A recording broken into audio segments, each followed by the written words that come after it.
Today I would like to introduce you to the #1 killer of trees on vegetation buffers around poultry farms. This, the string trimmer.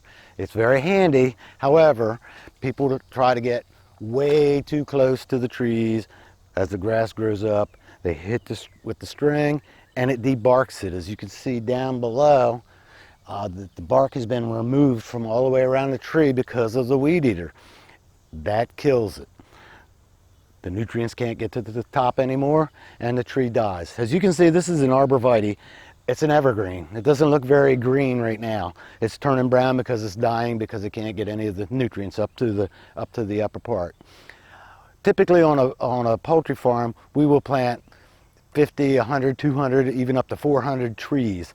And if I get somebody that calls and says, hey, I lost 1 or 2 trees, that's not unusual because, that success rate for that large quantity, 1 or 2 of them may die. But when they tell me the whole row of trees is dead, signals a trigger. And most of the time, it's either hit with a lawnmower or hit with the weed eater.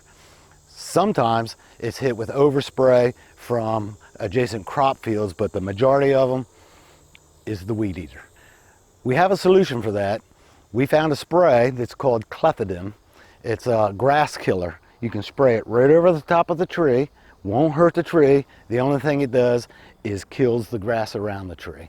And it takes about 2 to 3 sprayings a season to have that done. Whole lot cheaper than replacing trees. One other thing you can do, not highly recommended, but instead of getting too close with a weed eater, just let the grass grow up. I look at nature, and in nature, you can see a meadow will transform into a woods eventually. The trees will outcompete the existing grasses and weeds eventually. It does not look the best, but I would rather see some tall weeds around the trees than to see the brown dead trees. And as you can see, there it is. Looks like a beaver's been chewing on this tree. Please don't do that.